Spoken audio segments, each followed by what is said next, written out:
राजेश वर्मा जी। बहुत बढ़िया, बहुत बढ़िया। कृषि और किसान कल्याण मंत्रालय संबंधित अनुदानों की मांग पर मुझे बोलने का मौका देने के लिए मैं आपका धन्यवाद और आभार व्यक्त करता हूं अध्यक्ष महोदय। मैं अपनी लोकसभा खगड़िया की जनता की तरफ से, अपने नेता आदरणीय चिराग पासवान जी की तरफ से और अपनी पार्टी लोक जनशक्ति पार्टी की तरफ से इन अनुदानों की मांग के समर्थन के लिए यहां पर अपनी बात को रखने के लिए खड़ा हुआ हूं।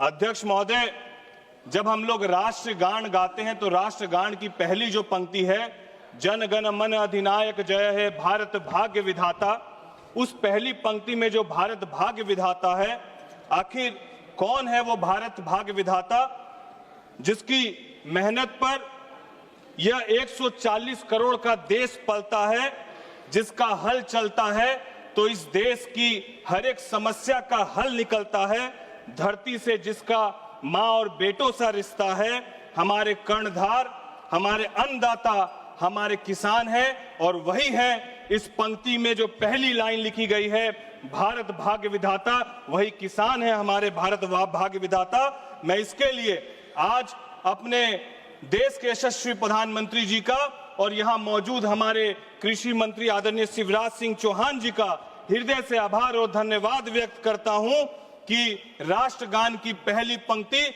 जो हमें यह एहसास भी कराती है कि किसान हमारी पहली प्राथमिकताओं में एक है, और इसको सही मायने में यदि चरितार्थ करने का कोई काम कर रहा है तो वो हमारे एनडीए की सरकार है।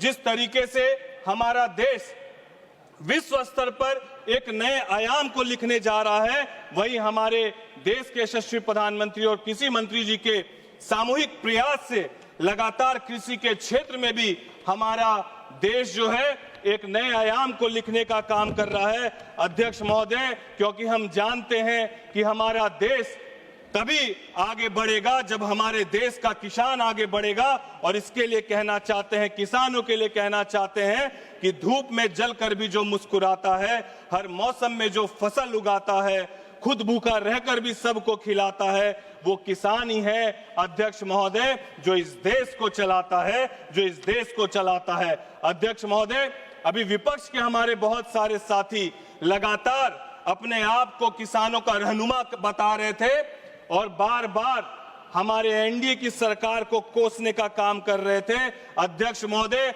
मैं बातों से नहीं, मैं आंकड़ों से आपको बताना चाहता हूं, और मुझे लगता है कि मेरी तरह बहुत सारे विपक्ष के सांसद भी पहली बार जीत कर आए होंगे, तो आंकड़े बताएंगे कि आपके यूपीए की सरकार ने किसानों के लिए क्या किया और हमारे एनडीए की सरकार ने क्या किया है। मैं आंकड़ों के माध्यम से बताना चाहता हूं कि इनके यूपीए की सरकार में किसानों का बजट 27,633 करोड़ रुपया हुआ करता था, और हमारे एनडीए की सरकार में कृषि का बजट 1,40,528 करोड़ है, जो लगभग 5 गुना ज्यादा है।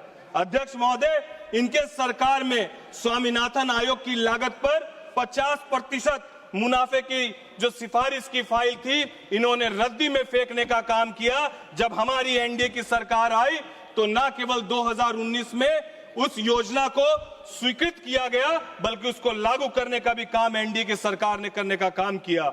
यूपीए की सरकार में 13-14 में धान की एमएसपी पर 1310 रुपया दिया जाता था। एनडीए की सरकार बनने के बाद 2369 रुपए देने का काम किया गया। अध्यक्ष महोदय, यूपीए की सरकार में ज्वार की एमएसपी पर 1500 रुपया मिलता था, और हमारी सरकार बनने के बाद 3699 रुपए का एमएसपी ज्वार पर देने का काम एनडीए की सरकार ने करने का काम किया।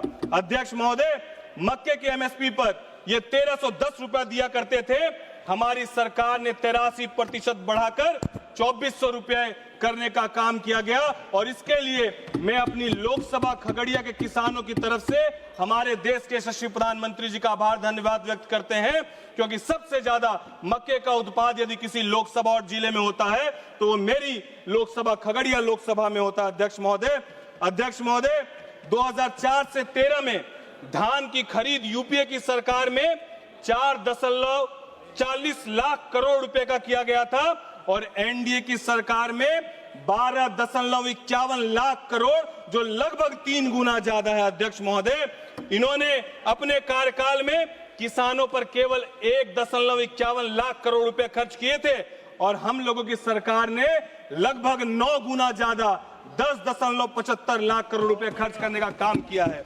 ये केवल जो अभी अपने आप को किसानों का रहनुमा बता रहे हैं, इनके कार्यकाल में 2004 से 14 के बीच 1,70,500 किसानों ने आत्महत्या करने का काम किया अध्यक्ष महोदय। और हमारी सरकार किसानों को आत्महत्या करने पर नहीं, उनके आत्मविश्वास को बढ़ाने का काम करती है अध्यक्ष महोदय। और ये स्वाभाविक सी बात थी कि इनके समय में किसानों का आत्मविश्वास नहीं बढ़ाया जा सकता था, क्योंकि इनके प्रधानमंत्री स्वयं बोलते थे कि यहां से 1 रुपया भेजते हैं तो किसानों को 15 पैसा ही मिलता है। और अभी की सरकार यहां से किसानों को जो भेजती है वो सीधे किसानों के खाते में जाने का काम होता है अध्यक्ष महोदय। आज भारत 150.18 मिलियन टन चावल का उत्पाद करके चीन को पीछे करकर देश में विश्व में पहला स्थान पाने का काम किया। इसके लिए हम लोग अपने किसान भाइयों का बहुत बहुत आभार और धन्यवाद व्यक्त करते हैं अध्यक्ष महोदय। मैं साथ ही साथ अध्यक्ष महोदय अंतिम 2 लाइन कहना चाहूंगा अध्यक्ष महोदय। जिस तरीके से बंगाल के हमारी बहन सांसद बोल रही थी, मैं बंगाल के कृषि मॉडल पर भी बस 1 मिनट कहना चाहूंगा, जो एक कड़वा सच और दर्दनाक सच है, जो इस सदन में रखना चाहूंगा। ये कहते हैं कि ये किसानों के हितैषी हैं, इनका बुनियादी ढांचा और कोल्ड स्टोरेज के अभाव के कारण इनके यहाँ के ही किसान, आलू के किसान रखाल अली ने आत्महत्या करने का काम किया और इनकी सरकार मूक दर्शक बनकर बनी रही, देखती रही। और ये क्यों हुआ? क्योंकि इनको सिर्फ राजनीति करने से मतलब है।